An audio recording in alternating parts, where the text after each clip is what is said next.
Students, welcome back you all at PC classes, and today we discuss our next concept of NPA। NPA की हमारी जो next concept है हम आज करने वाले हैं, जिसमें हम करेंगे हमारी रिकवरी और जितने भी मेजर्स हैं NPA को टैकल करने के। जो प्रीवियस लेक्चर था उसमें हमने किया NPA का मीनिंग और कैटेगरीज, और अब हमने किया है कि कॉजेज़ क्या हैं NPA के, और इसके आगे हम करेंगे कि मेजर्स क्या है। तो देखिए, मेजर्स हमारा थर्ड पार्ट है NPA का, और इसमें आपका जो NPA का चैप्टर है वो कंप्लीट हो जाएगा फुली। फर्स्ट है रिकवरी। रिकवरी में क्या है? Measures to tackle the problem of NPA। NPA की प्रॉब्लम्स को आप कैसे टैकल कर सकते हो, इसमें फर्स्ट है रिकवरी। रिकवरी क्या कहता है कि हम रिकवरी कर सकते हैं NPA जितने भी आपके नॉन परफॉर्मिंग एसेट्स हैं वो कैसे हैपन होती हैं, उनकी अमाउंट्स को रिकवर हम दोबारा से कर सकते हैं। और रिकवरी आप कैसे करोगे, ये बेसिकली गवर्नमेंट के स्पॉन्सर्ड प्रोग्राम्स होते हैं जिसके थ्रू बैंक्स रिकवरी करती हैं अपने कस्टमर से। यहाँ पर वेरियस गवर्नमेंट्स कैंप्स लगाती है, ठीक है, विलेज वाइज लिस्ट बनाती है, और डिफ़ॉल्टर्स जितने भी हैं उनके अगेंस्ट केस फाइल किए जाते हैं, उनसे अमाउंट रिकवर करने के भरपूर प्रयास इसमें किए जाते हैं। वेरियस प्रिकॉशंस लिए जाते हैं। Recovery performance of all concerned official should be critically evaluated, कि कितनी किसकी रिकवरी प्रोसेस है वो पूरी तरह इवेल्युएट की जाती है। तो रिकवरी प्रोसेस पूरी तरीके से यहाँ पर गवर्नमेंट के द्वारा स्पॉन्सर्ड होती है, और कैंप वगैरह लगा के विलेजेस में इवेल्युएट किया जाता है कि कितना डाटा रिकवर हुआ है और कितना रिकवर नहीं हुआ, और रिकवरी की प्रोसेस कितनी है वेरियस ऑफिशियल्स के द्वारा चेक किया जाता है। फॉर एग्जांपल, एक डिफ़ॉल्टर है कि रैपिड रिकवरी हो रही है, और एक है उसकी रिकवरी प्रोसेस स्लो चल रही है, एक की मीडियम चल रही है। तो यहाँ पर वेरियस टारगेट सेट किए जाते हैं पीरियोडिकली होता है नियमित तौर पर, कि आफ्टर 6 मंथ इतनी करनी है, आफ्टर 3 मंथ इतनी करनी है, आफ्टर 1 मंथ इतनी करनी है, यानी 3 मंथ के गैप में, 6 मंथ के गैप में, और 1 ईयर के गैप में। इस टाइप से जो पीरियोडिकली टारगेट सेट किए जाते हैं कि कितना NPA की अमाउंट हमको रिकवर करनी है। और ये कौन सेट करता है भाई? ये CEO करता है, चीफ एग्जीक्यूटिव ऑफिसर। क्लियर यहाँ पर ये पॉइंट। तो रिकवरी के थ्रू भी हम NPA को गेट कर सकते हैं। नेक्स्ट पॉइंट है credit appraisal and management. Now what is credit appraisal? Credit appraisal होता है साख को, हिंदी में इसको बोलते हैं अप्रेज करना, उसका मूल्यांकन करना, अवलोकन करना और प्रबंध करना। क्या होता है क्रेडिट अप्रेजल? फुल क्रेडिट का मतलब क्या होता है? क्रेडिट होता है जो बैंक उधार देता है। Wait a minute. क्रेडिट का मतलब होता है जो बैंक उधार देता है अपने कस्टमर्स को, ठीक है।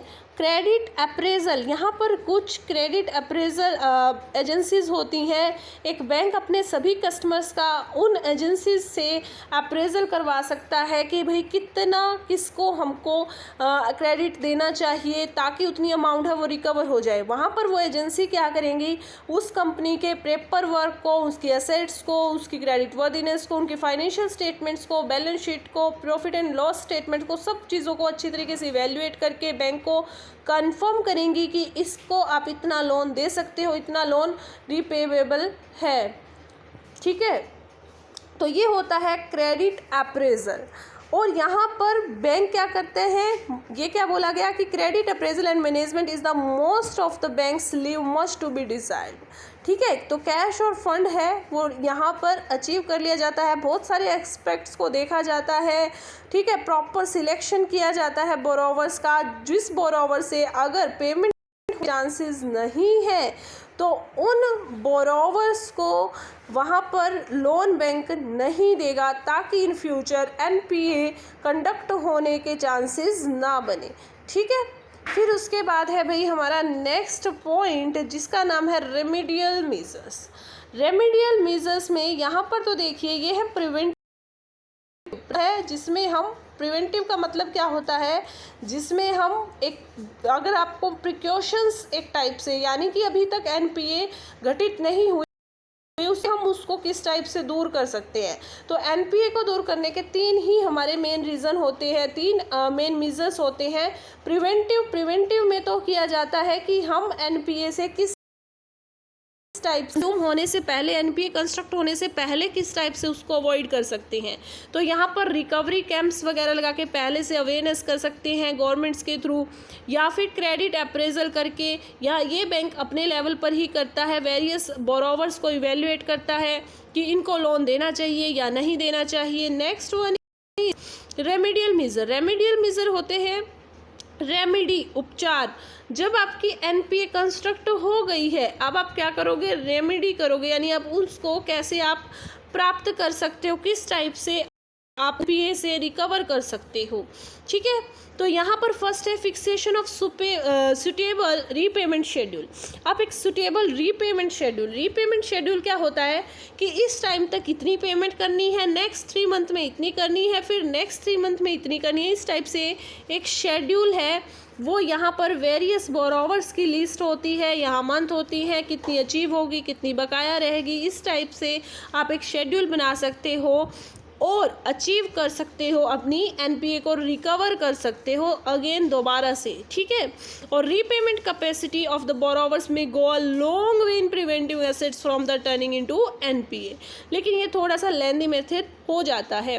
कॉम्प्रोमाइज विद बोरोवर्स का मतलब क्या है, simple as its name suggest, compromise. Compromise का मतलब पता है क्या होता है कि आप अपने बोरोवर्स के साथ में कॉम्प्रोमाइज़ कर ले। फॉर एग्जांपल आपने 1 करोड़ का लोन सेक्शन किया और आपका बोरोवर अब इस सिचुएशन में नहीं है। फॉर एग्जांपल वो कुछ भी हो सकता है, नेचुरल कुछ भी क्लेमिटीज़ आ गई या कुछ भी, मान लो ड्रास्टिक चेंजेस हो गए, तो वो इतना लोन नहीं दे सकता, बट वो 50 लाख का दे सकता है, या फिर 80 लाख का दे सकता है, या 70 का दे सकता है। तो बैंक कॉम्प्रोमाइज़ कर ले। ठीक है, कॉम्प्रोमाइज़ प्रपोजल है वो बैंक दे कि भाई आप इतने में सेटिस्फाई, इतना दे सकते हो, चलो हम 10-20 का कॉम्प्रोमाइज़ कर लेंगे। तो कुछ अमाउंट यहाँ पर फुली अमाउंट बैंक के द्वारा रिकवर नहीं की जा सकती, बट येस कुछ अमाउंट बैंक रिकवर कर सकता है।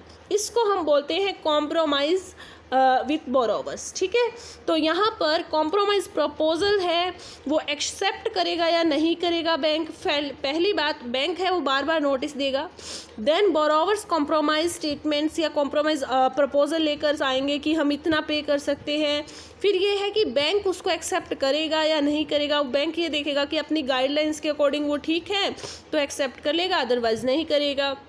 और प्रॉपर डिस्टिंक्शन होगी किसमें, विलफुल डिफ़ॉल्टर में and borrower defaulting in repayment due to the circumstances beyond the control. कि एक तो पर्सन जो जानबूझकर, विलफुल डिफ़ॉल्टर किसको बोलते हैं हम, कि जो विलफुल डिफ़ॉल्टर है यानी कि वो नहीं दे रहा, पैसा उसके पास है जानबूझकर, ठीक है, वो बहाने कर रहा है कॉम्प्रोमाइज़ के। इस सिचुएशन में बैंक कॉम्प्रोमाइज़ स्टेटमेंट को कम चांसेस है एक्सेप्ट करे या नहीं ही करेगा। बट एक बोरोवर जो देना चाहता है बट उसकी कंडीशन ख़राब है या एक्चुअल में वो डिफ़ॉल्टर है, तो यहाँ पर बैंक हो सकता है उसकी एक्सेप्ट कर ले, या कुछ केसेस में बैंक्स क्या कर लेता है, मोस्ट ऑफ द केसेस में, सॉरी नॉट कुछ, मोस्ट ऑफ द केसेस में एक्सेप्ट कर लेता है। ठीक है, इसके बाद है बोरोवर्स की क्रेडिबिलिटी। बैंक क्या करता है, विलफुल डिफ़ॉल्टर की लिस्ट प्रिपेयर करता है, और इसके बाद borrowers credibility and his repaying ability should be assessed, कि बोरोवर्स की क्रेडिबिलिटी कितनी है और रीपे एबिलिटी कितनी है उसको भी असेस किया जाता है। If recovery is to be made in instalment, अगर रिकवरी इंस्टॉलमेंट में पे करेगा कि ये एक टाइम पे इतनी, एक टाइम पे इतनी, क्योंकि हो सकता है जो बोरोवर है वो जानबूझकर बैंक का अभी भी टाइम वेस्ट करना चाह रहा है और पैसे को डिले कर रहा है, और उसके पास पर्याप्त मात्रा में उतनी अमाउंट पड़ी है, यानी उसकी क्रेडिबिलिटी है, उसकी एबिलिटी है। तो यहाँ पर बैंक चेक करेगा कि वास्तव में रियलिटी में इतनी है या वो नहीं पे कर सकता, इंस्टॉलमेंट में पे कर रहा है, या फिर जो बोरोवर्स है वो एक्सक्यूज़ कर रहा है। The decision on the compromise proposal, at last में जो डिसीजन होगा कॉम्प्रोमाइज़ प्रपोजल पर, should be subjected to close scrutiny by the internal और एक्सटर्नल इंस्पेक्टर्स। वो स्क्रूटनी होता है जांच करना, इंटरनल और एक्सटर्नल इंस्पेक्टर्स और ऑडिटर्स के द्वारा अच्छे से जांच करके, एनालाइज करके ही उस डिसीजंस को लिया जाएगा। ठीक है, कि इनको कॉम्प्रोमाइज़ स्टेटमेंट्स एक बोरोवर की एक्सेप्ट करे बैंक या फिर ना करे। Next one is settlement of cases with deposit insurance and credit guarantee corporation, जो कि मोस्ट इम्पोर्टेंट है। ये क्या है भाई, ये आपका DICGC है, जिसको बोलते हैं deposit insurance credit guarantee corporation. इसके बारे में जानने से पहले हम कुछ चीज़ें कर लेते हैं। ये देखिए बच्चे, ये है deposit insurance credit guarantee corporation. Deposit insurance and credit guarantee corporation है क्या? ये है एक ऐसा कॉरपोरेशन जितना भी डिपॉजिट होगा उसके रिगार्डिंग इंश्योरेंस करके देगा। इससे बैंक को NPA होने का मतलब खतरा है वो बिल्कुल कम हो जाता है, क्रेडिट्स की गारंटी लेता है, और सब्सिडियरी है ये RBI की, रिजर्व बैंक ऑफ इंडिया, जो कि हमारा सेंट्रल बैंक है। इसको एस्टैब्लिश किया गया 15 जुलाई 1978 में। अंडर इसका एक्ट है deposit insurance credit guarantee act 1961 के अंडर में, ठीक है। तो यहाँ पर अब इसका फिलहाल चेयरपर्सन है माइकल पात्रा, और फाउंडेड 1978 में, मुंबई में इसका हेडक्वार्टर है। और माइकल पात्रा जो है MD जो पात्रा है वो यहाँ पर डिप्टी चेयरमैन है RBI के। क्लियर है बात? तो यहाँ पर ये मेन ओवरव्यू था DICGC का, मोस्ट इम्पॉर्टेंट है, दैट्स वाई मैंने आपको इसका पहले मेन ओवरव्यू दिया है। अब है इंश्योरेंस कवरेज। इंश्योरेंस कवरेज कितना करती है DICGC, deposit insurance credit guarantee corporation? तो यहाँ पर deposit insurance credit guarantee corporation है भाई, वो आपके इतना इंश्योरेंस करती है। पहले जो इंश्योरेंस की लिमिट थी वो कम थी, पहले जो लिमिट थी वो कम थी, ठीक है, लेकिन इस लिमिट को बढ़ा दिया गया। पहले सिर्फ 1 लाख तक की ही लिमिट थी, अब इस लिमिट को बढ़ा के 5 लाख तक कर दिया इन 2020। That is the main changes in DICGC। तो ये देखिए, ये 5000 से लेके 5 लाख तक की लिमिट है, और 5 लाख की जो लिमिट है भाई ये इफ़ेक्ट हुई 4 फरवरी 2022 ऑनवर्ड्स, यानी कि फरवरी 2020 से 4 फरवरी 2020 से 5 लाख का जो insurance coverage package DICGC act provide करवाता है, ठीक है। Now next one is types of deposits cover. किस किस टाइप्स के जो डिपॉजिट्स हैं इसमें कवर होते हैं? तो इसमें डिपॉजिट्स होते हैं आपके भाई बैंक ऑफ फॉरेन गवर्नमेंट्स के, ठीक है, और saving, fix, current account, recurring account से रिलेटेड इंटरबैंक डिपॉजिट्स, ठीक है, डिपॉजिट सेंट्रल और स्टेट गवर्नमेंट्स के, deposit of state land development banks जिसको कि हम SLDB भी बोलते हैं, स्टेट कोऑपरेटिव बैंक्स जो कि रूरल एरियाज़ के बैंक्स होते हैं, deposit received outside India and any amount which has been specifically exempted by the corporation with the previous approval of RBI। RBI के किसी अप्रूवल से कोई एग्जेम्प्टेड अमाउंट है कॉरपोरेशन के द्वारा, वो भी। तो ये पूरी यानी कि state government, central government, interbank deposits आपके लैंड डेवलपमेंट बैंक्स के, कोऑपरेटिव बैंक से, स्टेट कोऑपरेटिव और स्टेट लैंड डेवलपमेंट, ये जो है सभी टाइप्स के डिपॉजिट्स का इंश्योरेंस कवरेज आपको DICGC प्रोवाइड करवाता है। तो यहाँ पर NPA को DICGC की हेल्प से इंश्योरेंस कवर करवा कर हम रिड्यूस कर सकते हैं, कम कर सकते हैं, NPA के रिस्क से को रिड्यूस किया जा सकता है। यहाँ पर देखिए इसकी एक प्रोसेस होती है। एक पहले फर्स्ट ऑफ ऑल एक अकाउंट है वो बनाया जाता है, और यहाँ पर सबसे पहले क्या किया जाता है, एक क्लेम की जो अमाउंट है वो DICGC को पेपर वर्क के थ्रू सेंड की जाती है।